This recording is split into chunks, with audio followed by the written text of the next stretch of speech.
Hello students, मागच्या व्हिडिओमध्ये आपण बघितले की कंपनी कायदा कंपनी लॉ 2013 म्हणजे वैशिष्ट्ये काय आहेत. आजच्या व्हिडिओमध्ये आपण बघूया की कंपनी म्हणजे काय आणि त्याचे कोणकोणते वैशिष्ट्ये आहेत.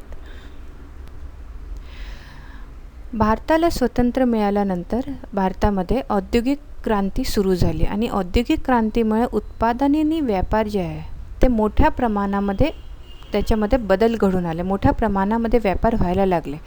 हे जे बदल घडून आले याचा परिणाम म्हणून काय झालं की उत्पादन आणि व्यापार जो आहे त्याचा विस्तार फार मोठ्या प्रमाणात होऊ लागला. व्यापाराचा व्यवसायाचा विस्तार जो आहे तो फार मोठ्या प्रमाणात होऊ लागला.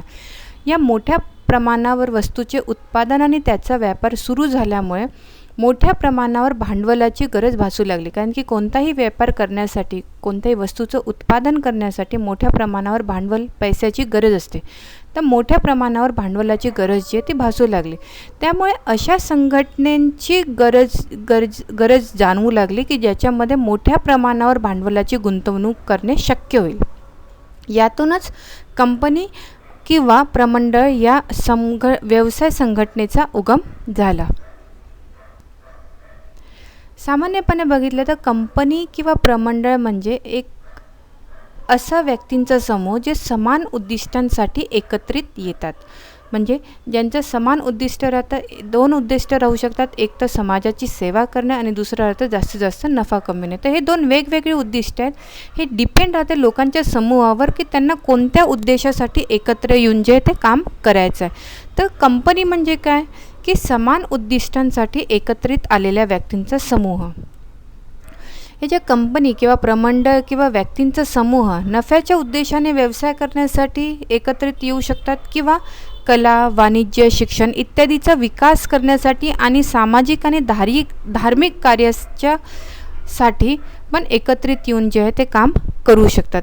तर कंपनीची दोन प्रकारे स्थापना केली जाऊ शकते. एक राहते नफ्याच्या दृष्टीने पण कंपनीची स्थापना केली जाऊ शकते आणि दुसरी राहते की सामाजिक कार्यासाठी किंवा धार्मिक कार्यासाठी पण कंपनीची स्थापना केली जाऊ शकते. अशा कंपन्यांची किंवा प्रमंडळाची निर्मिती कायद्याच्या माध्यमातून होत असल्यामुळे यांना कृत्रिम व्यक्ती म्हणून ओळखलं जातं किंवा यांना कायदेशीर अस्तित्व प्राप्त असतं. या ज्या कंपनी आहेत, ज्या दोन प्रकारच्या कंपन्या बनवल्या जातात, नफ्याच्या उद्देशाने बनवलेली कंपनी आणि सामाजिक किंवा धार्मिक कार्यासाठी स्थापन केलेल्या कंपनीला कृत्रिम व्यक्ती म्हणून ओळखलं जातं आणि यांना एक कायदेशीर अस्तित्व प्राप्त झालेलं असतं.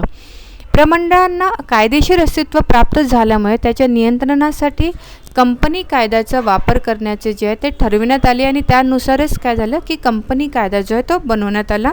पहिला कंपनी कायदा कधी बनवण्यात आला? 1956 बनवण्यात आला आणि त्याच्यामध्ये पुष्कळ असे चेंजेस झाल्यानंतर जे आहे 2013 एक नवीन पुन्हा त्या कंपनी कायद्याला नवीन अस्तित्व प्राप्त झालं.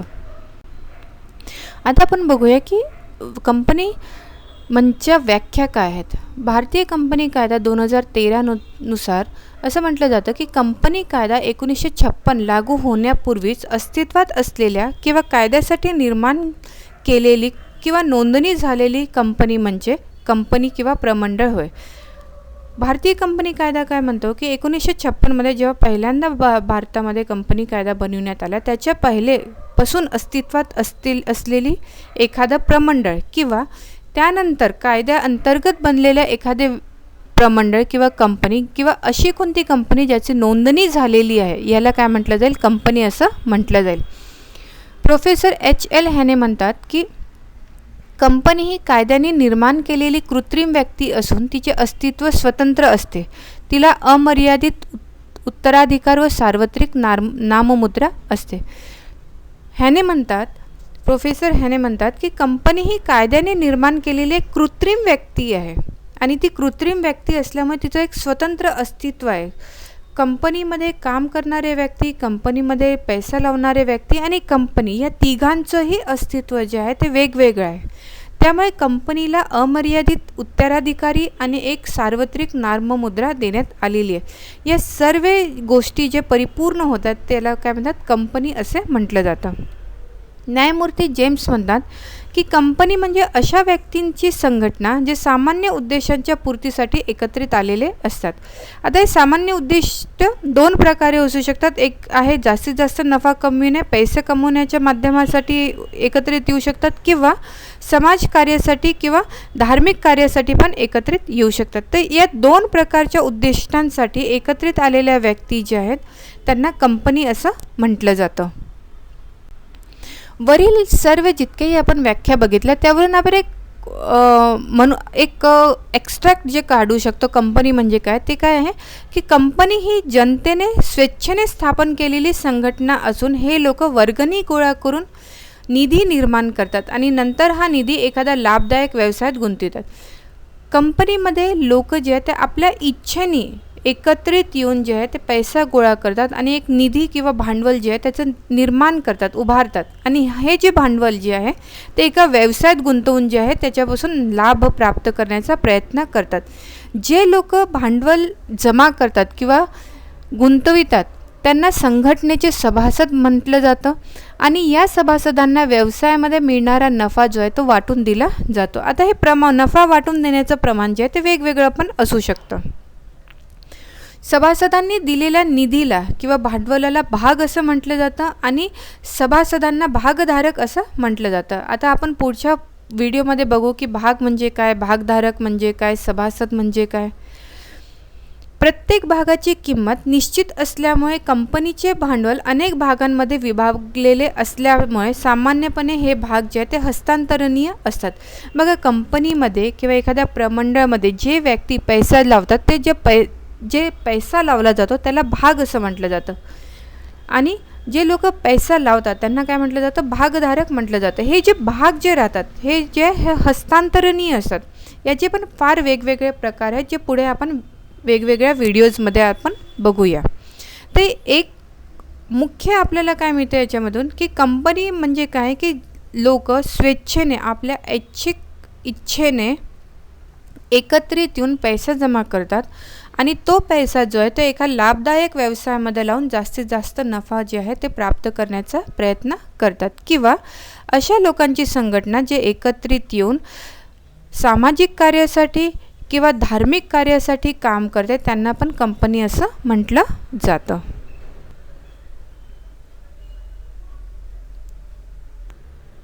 आता यानंतर आपण बघूया की कंपनी किंवा प्रमंडळाची कोणकोणती वैशिष्ट्ये आहेत. तर सर्वात पहिले काय म्हटलेलं आहे की कायद्याने निर्मित कृत्रिम व्यक्ती. आता बघ, कायद्याने निर्मित कृत्रिम व्यक्ती म्हटलं, एक कंपनी जी राहते तिला कृत्रिम अस्तित्व प्राप्त झालेलं असतं, कृत्रिम व्यक्ती म्हणून त्याला अस्तित्व प्राप्त झालं असतं आणि त्याची जी निर्मिती आहे ती कायद्याने केली जाते. प्रत्येक कंपनी अस्तित्वात येण्यापूर्वी तिला कंपनी कायद्यातील तरतुदीनुसार नोंदणी किंवा रजिस्ट्रेशन करणे आवश्यक असते. नोंदणी केल्याशिवाय कोणत्याही कंपनीला कायदेशीर अस्तित्व प्राप्त होत नाही आणि कायदेशीर अस्तित्व प्राप्त झाल्याशिवाय कोणतीही कंपनी आपला व्यवसाय जे आहे ते सुरू करू शकत नाही. त्यामुळे कंपनी निर्मिती ही कायद्यानुसारच होत असते, म्हणून कोणत्याही कंपनीला काय म्हणतात, कायद्याने निर्मित. त्यानंतर दुसरं आहे की कृत्रिम व्यक्ती. आता कंपनी जी आहे ती कोणत्याही संपत्तीची खरेदी विक्री करण्यासाठी किंवा दुसऱ्या पक्षांसोबत करार करण्यासाठी किंवा कर्मचाऱ्यांच्या कार्यावर देखरेख करण्यासाठी अधिकारी ज्याप्रमाणे एखाद्या सामान्य व्यक्तीला अधिकार दिलेले असतात त्याचप्रमाणे सर्व अधिकार जे आहेत ते कंपनीला पण दिलेले असतात. कंपनीला व्यक्तीप्रमाणे विविध अधिकार असले तरी तिला सामान्य व्यक्तीप्रमाणे शर किंवा आत्मा नाही आहे. त्यामुळे कंपनीला कायद्यानुसार कृत्रिम व्यक्ती असे म्हटले जाते. कंपनी ही कृत्रिम व्यक्ती असल्यामुळे विविध पातळीवर कंपनीत कार्यरत असणारे सर्व कर्मचारी हे तिच्या वतीने कार्य करतात आणि हे कार्य कायद्यानुसार कंपनीला बंधनकारक असतात. म्हणून कंपनीला कायद्यानुसार निर्मित झालेली कृत्रिम व्यक्ती असं म्हटलं जातं. दुसरं आहे ऐच्छिक संघटना. कंपनी ही एक ऐच्छिक संघटना म्हटलं जातं कारण या संघटनेत सहभागी होणाऱ्या किंवा संघटनेच्या सभासद होणाऱ्या व्यक्ती ह्या स्वतःच्या इच्छेने संघटनेमध्ये सहभागी होत असतात. ते लोक आपल्या इच्छेने कंपनीमध्ये पैसे लावतात किंवा आपल्या इच्छेने जर त्यांना वाटलं तर ते आपले पैसे वापस घेऊन जे कंपनीचं सभासदत्व जे आहे ते सोडू शकतात. जर काही व्यक्तींना काही कालावधीनंतर सभासदांना जर वाटलं की स्वतःच्या इच्छेनुसार कंपनीचा संबंध तोडायचा आहे तर ते सहजतेने कंपनीशी आपला सर्व संबंध जे आहे ते तोडू शकतात. कंपनीने निर्गमित केलेल्या भागांची खरेदी करून कोणताही व्यक्ती कंपनीचा सभासद होऊ शकतो. तर कंपनीच्या भागांची विक्री दुसऱ्या व्यक्तीला करून कोणताही व्यक्ती आपल्या कंपनीचं आपलं सभासदत्व जे आहे ते रद्द करू शकतो. तिसरं दिलेलं आहे की स्वतंत्र कायदेशीर अस्तित्व. कंपनीचे भागधारक, कंपनी चालवणारे व्यक्ती या तिघांचं अस्तित्व जे आहे ते वेगवेगळं, तिघांचं कार्य जे आहे ते पण वेगवेगळं दिलेलं आहे. बघा, भागधारकांचं कार्य काय आहे की कंपनीमध्ये पैसे लावणं. कंपनी चालवणाऱ्या लोकांचं काम आहे की ते लावलेल्या पैशांचाच पुरेपूर उपयोग करून जास्तीत जास्त नफा कमवणं. आणि कंपनी जी आहे त्याचं कृत्रिम एक व्यक्तिमत्व प्रदान केलेलं आहे कायद्याने. त्यामुळे असं म्हटलं जातं की कंपनीला स्वतंत्र कायदेशीर अस्तित्व आहे. कंपनी आणि कंपनीचे भागधारक यांचे अस्तित्व वेगवेगळे असते. प्रत्येक कंपनीला स्वतंत्र आणि कायदेशीर अस्तित्व असल्यामुळे कंपनीच्या कर्जवसुलीसाठी भागधारकांच्या व्यक्तिगत संपत्तीचा कधीही लिलाव होत नाही. कंपनीवर जितक्याही पैशांची देणी असेल, भागधारकांनी जितक्या किमतीचे भाग विकत घेतले त्याच्यापेक्षा जास्त पैसे जे आहेत ती कंपनी कधीही त्यांच्याकडून मागू शकत नाही.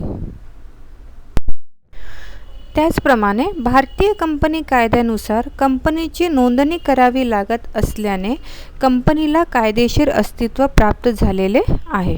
त्यानंतर चौथा पॉईंट आहे सार्वमुद्रा किंवा याला दुसऱ्या शब्दात म्हणतात सामान्य नाममुद्रा.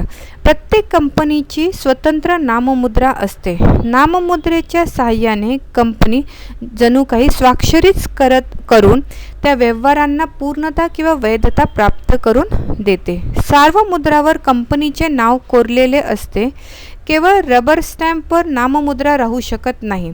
ज्या करारनाम्यावर कंपनीची नाममुद्रा नसेल त्याला कायदेशीर काहीही अस्तित्व प्राप्त होत नाही किंवा त्या कागदांना कायदेशीररित्या काही अर्थ राहत नाही.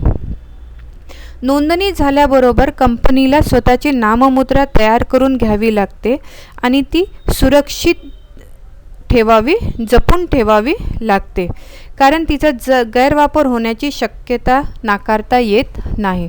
बघा, ज्याप्रमाणे एखादा व्यक्ती कोणत्याही करारावर आपली स्वाक्षरी करून आपली सहमती दर्शवितो की मी हा करार करण्यासाठी तयार आहे, त्याचप्रकारे कंपनी जी आहे एक कृत्रिम व्यक्ती आहे. ती व्यक्तीचं त्याला महत्त्व तर दिलेलं आहे, पण ती एक जिवंत व्यक्ती आहे का? नाही. कंपनी कधी स्वतः स्वाक्षरी किंवा सही करू शकते का? नाही करू शकत.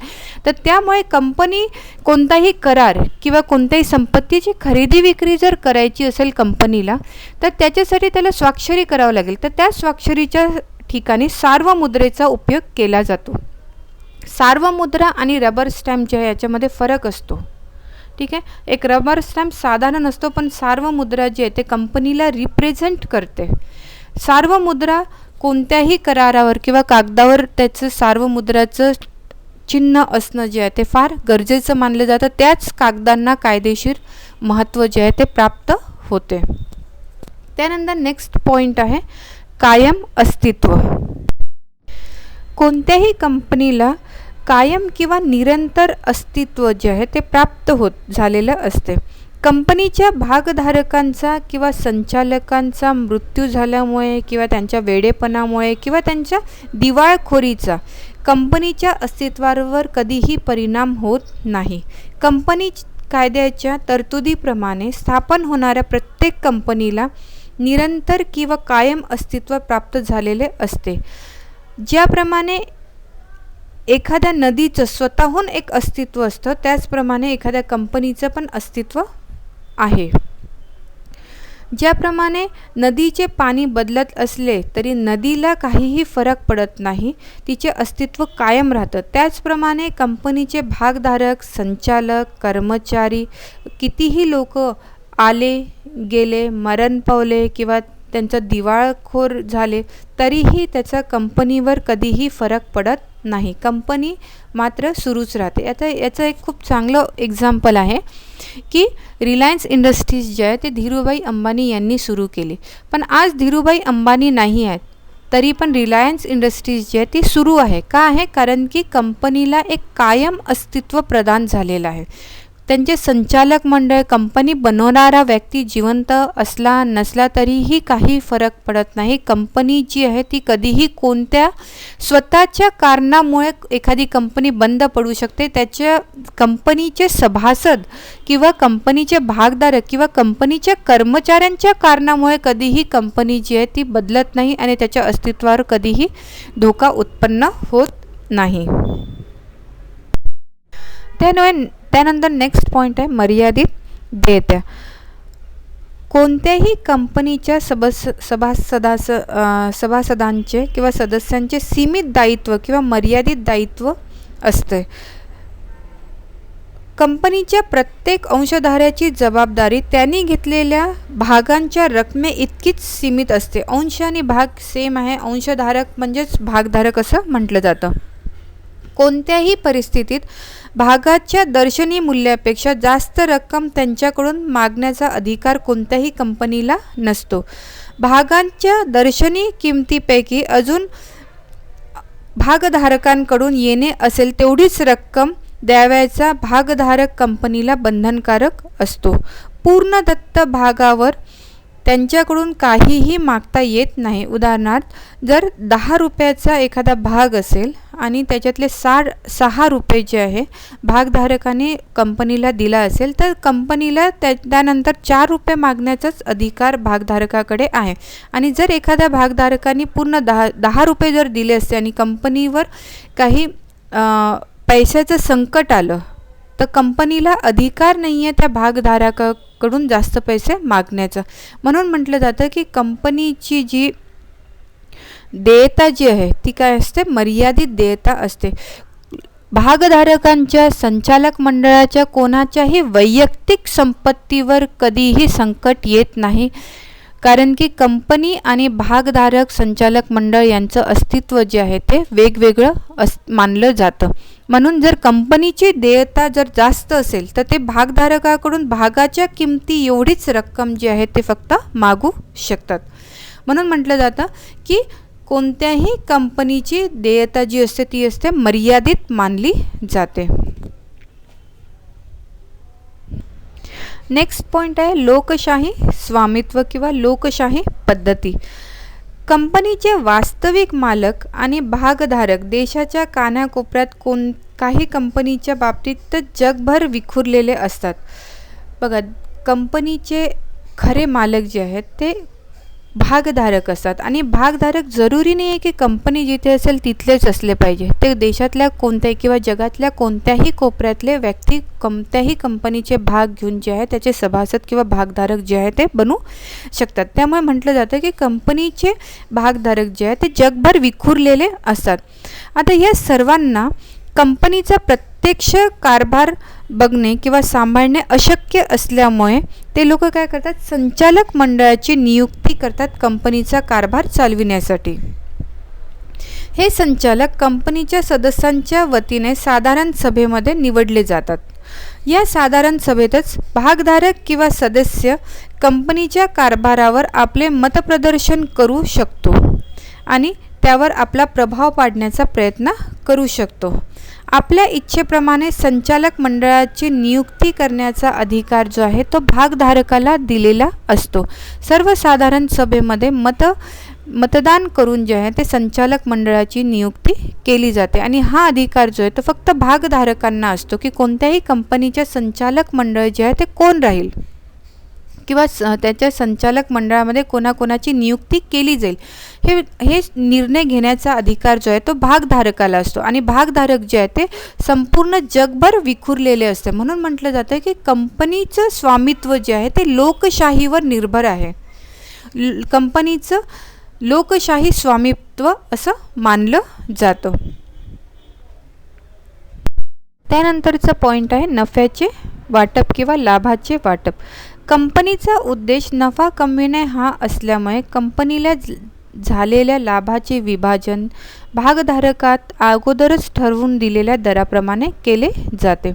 बघा, जेव्हा एखादी व्यक्ती कोणत्याही कंपनीचे भाग जेव्हा विकत घेतात तर त्या भागावर पहिलेच निर्धारित दरावर जे आहे ते लिहून दिले जातं की तुम्हाला इतक्या प्रमाणामध्ये याच्यावर नफा मिळेल. आता भागांचे वेगवेगळे प्रकार आहे आणि त्यानुसार त्यांच्या लाभाच्या वाटपाचे प्रमाण पण जे आहे ते वेगवेगळे असतात. पण ते पहिलेच सांगितलं जातं की तुम्ही कोणत्याही कंपनीचे जेव्हा भाग विकत घेता तेव्हा सांगितलं जातं की तुम्हाला याच्यावर किती प्रमाणामध्ये नफा मिळेल. तर एखादी कंपनीला जेव्हा वार्षिक नफा जेव्हा पूर्ण काढला जातो आणि सर्व खर्च निघाल्यानंतर जो नफा वाचतो त्याचे वाटप जे आहे ते कोणामध्ये करावं लागतं, भागधारकामध्ये करावे लागते. पण कोणत्याही कंपनीला जास्त लाभ कमविण्यासाठी सार्वजनिक हिताचा विचार करणे जे आहे ते फार गरजेचे आहे. सार्वजनिक हिताचा विचार करताना म्हणजे लोकांचं नुकसान नाही झालं पाहिजे, तुमचं पोल्युशन जास्त नाही झालं पाहिजे, त्यानंतर कोणतेही रिसोर्सेस जे आहे त्याचं एक्सप्लॉयटेशन नाही झालं पाहिजे. या सर्व गोष्टींचा विचार करून जास्तीत जास्त नफा कमविण्याचा प्रयत्न कंपनीने केला पाहिजे किंवा प्रमंडळाने केला पाहिजे आणि जास्तीत जास्त नफा कमवून जे आहे ते भागधारकांचा फायदा करण्याचा प्रयत्न जे आहे ती कोणतीही कंपनी करते. यानंतरचा पॉईंट आहे भागांची हस्तांतरणीयता किंवा भागांचे हस्तांतरण. बघा, कंपनीचे साधारणपणे 2 प्रकार आहेत, खाजगी आणि सार्वजनिक. जर कंपनी खाजगी असेल तर कंपनीने निर्गमित केलेल्या भागांचे हस्तांतरण करता येत नाही, म्हणजे ते मार्केटमध्ये बाजारामध्ये त्याची खुल्याने विक्री केली जाऊ शकत नाही. परंतु जर कंपनी सार्वजनिक स्वरूपाची असेल तर मात्र अशा कंपनीने निर्गमित केलेल्या भागांचे मुक्तपणे बाजारामध्ये खरेदी विक्री केली जाऊ शकते किंवा हस्तांतरण करता येते. भागांचे हस्तांतरणीयता हे सार्वजनिक कंपनीचे एक प्रमुख वैशिष्ट्य मानले जातं. तर भागांची हस्तांतरणीयता कोणत्या कंपनीमध्ये होते? फक्त सार्वजनिक कंपनीमध्ये होते. ज्या कंपनीचे भाग खरेदी विक्री करून एका व्यक्तीकडून दुसऱ्या व्यक्तीकडे हस्तांतरित केले जातात त्यांना म्हणतात भागांची हस्तांतरणीयता. त्यानंतर सर्वात शेवटचा पॉईंट आहे सभासदत्व आणि व्यवस्थापन. बघा, कंपनीच्या भागीदारीप्रमाणेच मालक व्यवस्थापनाचे काम करत नाही तर त्यासाठी ते आपल्यातून काहींना संचालक म्हणून निवडून देतात. बघा, कंपनीचे जे भागधारक जे राहतात ते आपल्यामधूनच काय करतात, मतदान करून जे आहे ते संचालक मंडळाची नियुक्ती करतात वार्षिक सभेमध्ये. सदस्य केवळ भागांच्या रूपात भांडवल पुरवतात. जे भागधारक राहतात त्यांचं काम काय असतं, फक्त पैसा भांडवल देणे भागांच्या स्वरूपामध्ये. व्यवस्थापन करणारे संचालक हे व्यवस्थापन कार्यात निपुण असतात. म्हणून म्हटलं जातं की सभासदत्व आणि व्यवस्थापन या 2 वेगवेगळ्या गोष्टी आहे. सभासदत्व कोण राहील, सभासद कोण राहतील, भागधारक राहतील. भागधारक स्वतः कंपनीमध्ये लक्ष देऊ शकत नाही किंवा कंपनीचा कारभार सांभाळू शकत नाही, म्हणून ते वार्षिक आमसभेमध्ये काय करतात, व्यवस्थापकांची किंवा संचालकांची काय करतात, नियुक्ती करतात. आणि म्हणून कंपनीमध्ये पैसे लावणारे लोक म्हणजे भागधारक राहतात आणि कंपनी चालवणारे संचालक मंडळ जे आहे ते वेगळे राहतात. बघा, संचालक मंडळांचे पैसे जे आहेत ते कंपनीमध्ये फार कमी प्रमाणात लागले असतात. म्हणून म्हटलं जातं की कंपनीचे सभासदत्व आणि व्यवस्थापन या 2 वेगवेगळ्या गोष्टी. कंपनीमध्ये वेगळ्या लोकांचे पैसे राहतात आणि कंपनी चालवण्याचे काम जे आहे ते वेगळे लोक करतात. म्हणून कंपनीचे एक प्रमुख वैशिष्ट्य आहे की ज्या लोकांचे पैसे कंपनीमध्ये लागलेले आहेत ते स्वतः व्यवस्थापनाचा भाग फार कमी बनतात आणि ते लोक कंपनीच्या कार्यामध्ये फार कमी जे आहे ते हस्तक्षेप पण करतात. सभासदांचं काम काय आहे की सभासदत्व घेणे आणि कंपनीला भांडवलाचा पुरवठा करणे आणि व्यवस्थापनाचं कार्य आहे की जे आलेले भांडवल आहे त्याचा पुरेपूर उपयोग करून जास्तीत जास्त नफा कमवून कंपनीचाही फायदा करणे आणि त्यांच्या भागधारकांचा किंवा सभासदांचा फायदा करणे.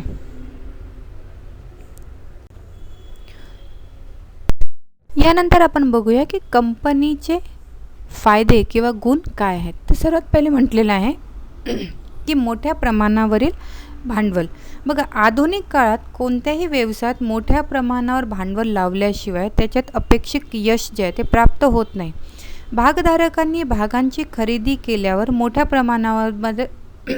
प्रमाणावर भांडवल उभारणे जे आहे ते शक्य होते. त्यामुळे कंपनीची स्थापना करून व्यवसायासाठी मोठ्या प्रमाणावर भांडवल उपलब्ध करून हे सहज शक्य झाले आहे कंपनीच्या अस्तित्वामुळे. दुसरं आहे मर्यादित देयता. कंपनीच्या भागधारकांची देयता ही त्यांनी खरेदी केलेल्या भागांच्या दर्शनी किमती एवढीच मर्यादित असते. त्यामुळे भागधारकांची देयता मर्यादित असल्यामुळे व्यवसायात जरी प्रतिकूल किंवा गंभीर परिणाम घडून आले असले तरीसुद्धा त्याचा भागधारकांच्या हितावर प्रतिकूल परिणाम होत नाही व त्यांना व्यावसायिक जोखीम कधीही उचलावी लागत नाही. त्यांच्या स्वतःच्या संपत्तीवर, भागधारकांच्या संपत्तीवर कधीही आळा येत नाही. तिसरं आहे निरंतर अस्तित्व. कंपनीचे अस्तित्व हे स्थायी आणि निरंतर असते. भागधारकांचा मृत्यू, वेडेपणा, दिवाळखोरी याचा कोणताही परिणाम जे आहे कंपनीच्या अस्तित्वावर होत नाही. कंपनीचे अस्तित्व स्थायी स्वरूपाचे असल्यामुळे कंपनी आपल्या विविध योजनांची कार्यक्षमपणे अंमलबजावणी करू शकते. त्याच्यानंतर आहे भागांचे सुलभ हस्तांतरण. कंपनीने निर्गमित केलेल्या भागांचे भाग बाजारामध्ये खरेदी विक्री करता येते. त्यामुळे एखाद्या व्यक्तीला कंपनीच्या भाग भांडवलात पैसे गुंतवायचे असेल तर ती व्यक्ती भागांची खरेदी करून आपले पैसे भागांमध्ये गुंतवू शकते, किंवा एखाद्या व्यक्तीला कंपनीच्या भागामध्ये गुंतविलेले पैसे परत घ्यायचे असेल तर ती व्यक्ती त्या भागांची विक्री करून आपले पैसे परत मिळवू शकते. अशा प्रकारे भागांचे सहजपणे हस्तांतरण केले जाऊ शकत असल्यामुळे बाजारामध्ये भांडवल खेळते राहते. त्यानंतर आहे कायदेशीर अस्तित्व. कंपनीची स्थापना किंवा त्याचे विसर्जन या दोन्ही गोष्टी ज्या आहेत ते कंपनी कायद्यातील तरतुदीनुसारच होत असते. नेहमी प्रत्येक कंपनीला कायदेशीर अस्तित्व असते. तसेच हे अस्तित्व भागधारकांच्या अस्तित्वापेक्षा स्वतंत्र असते. त्यामुळे कंपनी स्वतःची आर्थिक स्थिती सुदृढ ठेवून व्यावसायिक प्रतिष्ठा प्राप्त करू शकते आणि त्याला वाढवण्याचा प्रयत्न करू शकते. त्यानंतर दिलेले आहे व्यवसायाचे विशाल स्वरूप. कोणताही व्यवसाय आधुनिक काळात मोठ्या प्रमाणावर केल्याशिवाय लाभदायक ठरत नाही. मोठ्या प्रमाणावर भांडवल जमा झाल्यामुळे व्यवसायाचे स्वरूप पण जे आहे ते फार मोठ्या प्रमाणात असते. म्हणून म्हटलं जातं की प्रमंडळ जे आहे ते छोट्या स्वरूपाचं न राहता ते मोठ्या प्रमाणावर व्यवसाय करतात. तिथे वस्तूचं उत्पादन पण जे आहे ते मोठ्या प्रमाणावर केला जातो आणि त्यामुळे ग्राहकाला त्या वस्तू ज्या आहेत ते आरामात मार्केटमध्ये अवेलेबल असतात. त्यानंतर दिलेलं आहे की कमी उत्पादन खर्च. कंपनीचा व्यवसाय विशाल स्वरूपाचा असल्यामुळे कंपनीद्वारे उत्पादन देखील मोठ्या प्रमाणावर केले जाते. उत्पादनाचे परिमाण आणि उत्पादन खर्च याच्यात निश्चित जो आहे तो सहसंबंध असतो. मोठ्या प्रमाणावरील उत्पादनाचा खर्च हा कमी असतो आणि त्यामुळे ग्राहकांना कमी किमतीवर वस्तू जे आहे ते उपलब्ध करून देणे सोयीचं ठरतं. त्यानंतर दिलेला आहे सामान्य जनतेचा सहभाग. कोणताही व्यवसाय करण्यासाठी मोठ्या प्रमाणात पैसा आवश्यक असतो आणि त्यामुळे सर्वसामान्य व्यक्ती व्यवसायाचा विचार पण करू शकत नाही. व्यवसाय हे केवळ श्रीमंत व्यक्तीच करतात अशी समजूत फार पूर्वी होती, पण कंपनी अस्तित्वात आल्यानंतर हा गैरसमज जो आहे तो दूर झाला. आता गरीब लोक किंवा सर्वसामान्य व्यक्ती पण कोणत्याही कंपनीचे भाग विकत घेऊन जे आहे त्या कंपनीचा मेंबर सहभाग बनू शकतात किंवा सभासद बनू शकतात. सर्वसामान्य व्यक्ती देखील कंपनीने विक्रीला काढलेले भाग सहज खरेदी करून भागधारक बनू शकतो आणि त्यामुळे सर्वसामान्य जनता देखील कंपनीच्या व्यवसायात अप्रत्यक्षपणे सहभागी होऊ शकते. त्यानंतर दिलेलं आहे की लोकशाही स्वामित्व. कंपनीचे भागधारक हे त्या कंपनीच्या व्यावसायिक संपत्तीचे मालक असतात. कंपनी कायद्यानुसार भागधारकांना निश्चित अधिकार जे आहेत ते प्रदान केलेले आहेत. जागरूक भागधारक आपल्या अधिकारांचा उपयोग करून कंपनीच्या प्रगतीची माहिती वेळोवेळी करून घेऊ शकतो आणि त्यामुळे कंपनीमध्ये भागधारकांचे अस्तित्व जे आहे ते लोकशाही स्वामित्व म्हणून मानलं जातं. त्यानंतर नेक्स्ट आहे कुशल व्यवस्थापकांची सेवा. कंपनीचा कारभार सुरळीत चालवण्यासाठी कुशल व्यवस्थापकांची गरज फार भासते आणि त्यामुळे त्यांच्या या सेवेचा लाभ घेतला जातो. कंपनीचा सर्व कारभार हा संचालकांच्या मार्गदर्शनानुसार व्यवस्थापकांमार्फत केला जातो. कुशल आणि अनुभवी व्यवस्थापक मदत घेतल्यामुळे कंपनीचा व्यवसाय वाढतो आणि ते लोक जास्तीत जास्त नफा प्राप्त करतात. आणि सर्वात शेवटी दिलेला आहे आधुनिक तंत्राचा उपयोग. कंपनीचे कायदेशीर आणि स्थायी अस्तित्व, त्यानंतर विशाल भांडवल, कुशल व्यवस्थापक या विविध कारणांमुळे कंपनीमध्ये विविध आधुनिक तंत्राचा किंवा साधनांचा उपयोग केला जातो आणि त्यानुसार उत्पादन वाढवून जास्तीत जास्त नफा प्राप्त करण्याचा प्रयत्न केला जातो. त्यामुळे देशात नवनवीन साधने आणि तंत्राचा प्रसार होऊन देशाला आर्थिक गतिविधी प्राप्त होते आणि विकास कार्याला गती प्राप्त होते. यानंतर आपण बघूया की कंपनी किंवा प्रमंडळाचे तोटे. यात सर्वात पहिले म्हटले आहे की स्थापनेतील अडचणी. कंपनीची स्थापना करण्यासाठी कंपनीच्या प्रवर्तकांना अनेक कायदेशीर तरतुदींचे पालन करावं लागतं. नोंदणी करण्यासाठी पुष्कळशा फॉर्मॅलिटीज पूर्ण कराव्या लागतात. भारतीय कंपनी कायद्यातील कंपनी स्थापनेबाबतची प्रणाली फार त्रासदायक किंवा गुंतागुंतीची असल्यामुळे कंपनीच्या स्थापनेमध्ये बराच पैसा, श्रम आणि वेळ जो आहे तो वाया जातो. म्हणून म्हटलं जातं की कंपनीच्या स्थापनेत फार अडचणी निर्माण होतात. नेक्स्ट आहे की प्रवर्तकांचा निहित स्वार्थ. बघा, कंपनीची स्थापना करण्यासाठी पुढाकार घेऊन जी व्यक्ती समोर येते त्याला काय म्हणतात? प्रवर्तक असं म्हणतात. आता ती व्यक्ती आवश्यक कारवाई करून कंपनी सुरू करते आणि त्यानंतर आपल्या ताब्यात राहून जास्तीत जास्त नफा प्राप्त करण्याचा काय करतो? स्वार्थ साधण्याचा प्रयत्न करतो प्रवर्तक. त्यामुळे भारतीय कंपनी कायद्यातील विविध पळवाटांचा उपयोग करून हे प्रवर्तक स्वतःचा निहित स्वार्थ साधण्याचा प्रयत्न करतात. नेक्स्ट पगारी व्यवस्थापकांचे उदास धोरण. कंपनीचा सर्व कारभार हा पगारी व्यवस्थापकांमार्फत केला जातो. अशा व्यवस्थापकांचे कंपनीमध्ये प्रत्यक्षपणे काहीही हितसंबंध गुंतलेले नसतात. हे पगारी व्यवस्थापक कंपनीविषयी उदासीन पण असू शकतात. त्यांचा आळशीपणा, अकार्यक्षमता, निर्णय लांबविण्याची प्रवृत्ती, इतरांवर जबाबदारी ढकलण्याची प्रवृत्ती यामुळे काय होतं? कंपनीला नुकसान होऊ शकतो आणि त्यांच्या कारभारात अत्यंत असमाधानकारक किंवा अकार्यक्षमपणे जे आहे ते चालवण्याचा प्रयत्न केला जाऊ शकतो. नेक्स्ट दिलेला आहे की भागधारकांच्या हिताकडे दुर्लक्ष. कायद्याच्या दृष्टीने भागधारक हे कंपनीचे मालक आहेत, तरी पण प्रत्यक्षात काही विशिष्ट व्यक्तींचेच कंपनीच्या कारभारावर नियंत्रण असते. कंपनीची स्थापना करण्यासाठी पुढाकार घेणाऱ्या या व्यक्ती कंपनीचे संचालक बनतात आणि आपला अधिकार नेहमीप्रमाणे कंपनीवर प्रस्थापित करतात. त्यांच्या निहित स्वार्थी वृत्तीमुळे किंवा स्वभावामुळे किंवा चुकीच्या धोरणांमुळे कंपनीचे नुकसान झाल्यास सर्वसामान्य भागधारकांचे नुकसान होण्याची शक्यता असते. त्यानंतर म्हटलं की श्रीमंत व्यक्तींची मक्तेदारी. बघा, कधीही कोणत्याही कंपनीमध्ये मतदानाचा अधिकार जे आहे ते एका भागावर एक व्यक्तीला एक भाग एक मतदान हे धोरण इम्प्लिमेंट केलं जातं मतदानासाठी. तर श्रीमंत व्यक्ती काय करतात? कोणत्याही कंपनीचे जास्तीत जास्त जे आहे ते भाग विकत घेतात आणि त्यामुळे काय होतं की त्यांना जास्त मतदानाचा अधिकार मिळतो आणि त्यांची मक्तेदारी जी आहे ती कंपनीवर निर्माण होते.